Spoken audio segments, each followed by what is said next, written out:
Once I left, you stood the test of time like a leader. It got too far and I will always linger. You went away to feel the wind getting thinner. It worked and I was on the verge looking back.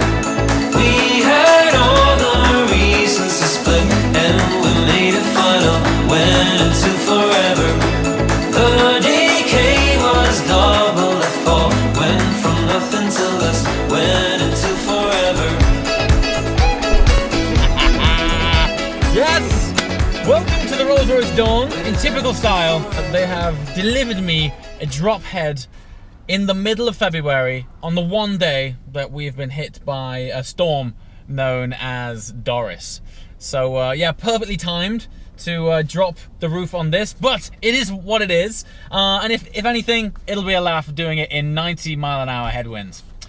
Good times. Anyway, this is a car that I've been meaning to get hold of for quite a while. I had the incredibly fortunate experience of being able to drive the Rolls-Royce Ghost Black Badge. That was just before the Goodwood Festival of Speed last year.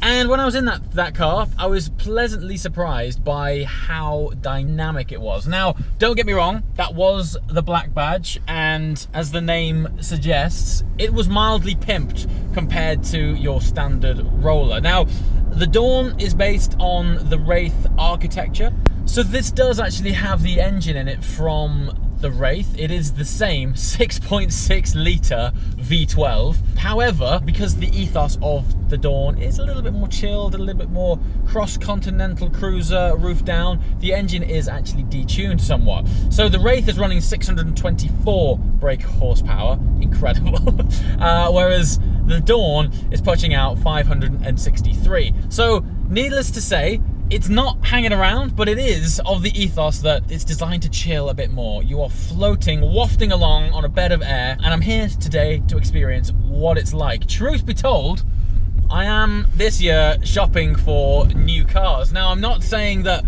the Dawn is going to be it, but it is new car year. There are some new cars coming, but I thought, you know what? This is the kind of vehicle that I've never owned. I've had very small amount of time in a Rolls-Royce, and my first flavour of the occasion was very enjoyable indeed. So I thought, you know what? We do have summer coming up. There's some road trips happening, and I am partial to a bit of top-down action. So let's check out what this thing's all about and hit the beautiful, windy, blistery roads of the UK.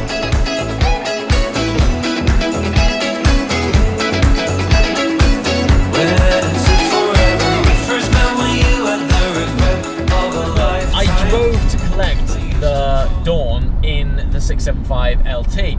Stepping out of that into this is like stepping out of a go-kart into a truck.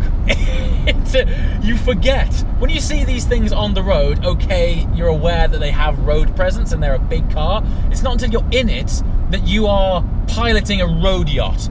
Its proportions are colossal.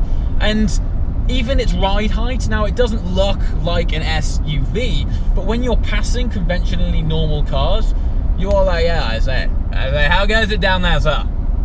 And you sort of, yeah, you sort of tower over them. Jolly good chap. You assume this very chilled demeanor. You get in it, and if I could just take your attention for 1 minute and just listen. Exactly. Nothing. It is so beautifully tranquil in here.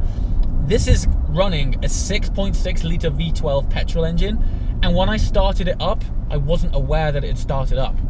That's not a bad thing. That's what's known as ultimate luxury. It is so subliminally quiet. You get in it, and right now, I'll plant my foot a bit. You're aware it's pulling, and by the way, it pulls. But it still wafts along in relative silence. It just gives you a nod that, yes, you are unleashing all 563 brake horsepower, sir. And here's some torque to massage it. And of course, unlike the supercars that I spend most of my time in, the power delivery in this is like they've packaged up all of those horsepowers, sent them to finishing school, and repackaged them with eloquence. So when you depress your right foot, yes, you're very aware that it is surging on, but it masks and disguises its power with this undertone of sophistication that I've honestly not felt in anything else. I always thought that a sense of occasion from a car mostly came from the sound, the sheer brute acceleration, its grip, its handling. As you've quite readily seen, I am very happy for regular pedestrians to drive past me as I waft along in my cloud of bliss. Because when you're in this going slowly, it's still an amazing sense of occasion. That Range Rover there, for example, I would normally class as a car that I would drive steadily.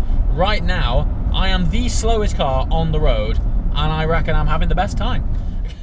And that brings us to the main point of this car. The fact that you can take the roof off. Now, earlier on I was referring to this car as a road yacht. But when this happens, it is game-changingly awesome. And behold, this vast cave of legroom that is the rear of the Dawn. Let's hit it.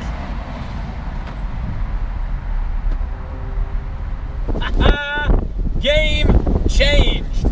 Now, don't get me wrong, driving bright coloured supercars, I'm fairly used to being looked at and potentially judged. But in 3 degrees in the middle of a nationwide storm, people are probably looking at me thinking, what up?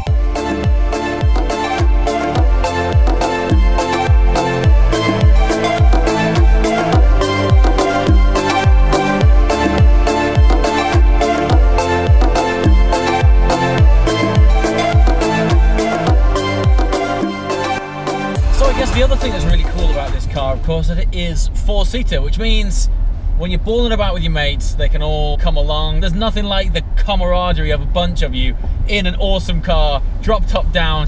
So straight away, I have to say that this thing, even though it's, you know, the least dynamic version of what Rolls offer, I'm sure at some stage they'll do a black badge version of the Dawn, which might be more my thing, but I am incredibly pleasantly surprised with just every turn of the wheel of this thing as well. I'm analysing just to see how plush it is, and you're going over potholes and ruts and bumps, it just glides over them. It's almost as if they aren't there. Earlier on, by accident, I went over a speed bump a little bit too quickly. It was like it wasn't there. I just sort of skipped over it and I thought, was that a speed bump? Just an amazing setup. So complete opposite from what I'm used to. It's still fantastically baller. I'm not sure if the drophead Dawn is right for England, but then maybe it's just a case of doing a season in it, potentially in Europe. I believe I can put the roof up on this while I'm doing around 30 miles an hour, so let's try that. Yes, things are happening. The roof, that's fairly quick. So if it was raining, there it is. Also, you guys might have picked up that I have never owned a Spider, a convertible. I've never really been interested in them. And funnily enough, that was actually when I was younger. As I'm growing up, I'm not sure it's because I've missed out or, again, I'm looking to expand my sort of driving experiences. But back in 2011, I did the Gumball Rally in a Bentley Continental convertible, and when I approached that car, I was like, yeah, it's not really me, but, you know, Gumball, and it's cool. After doing that rally for a week, the sense of occasion that it adds to a car by taking off the roof, connecting your head with the sky, is such a beautiful thing, and it really adds to your whole driving experience. Now, I'm not sure if I should be looking for something like this where I'm chilling and just taking in the view, or do I want to connect myself with the visceral experience like I had in the 675 LT back in Tenerife last year? Well, I think it's up to me to do a few more test drives in various things to see what's what, and I'm also aware that there are a few convertibles launching this year which I might hold out for, so let's see. Anyway guys, as always, thanks for watching. See you next time. Ciao.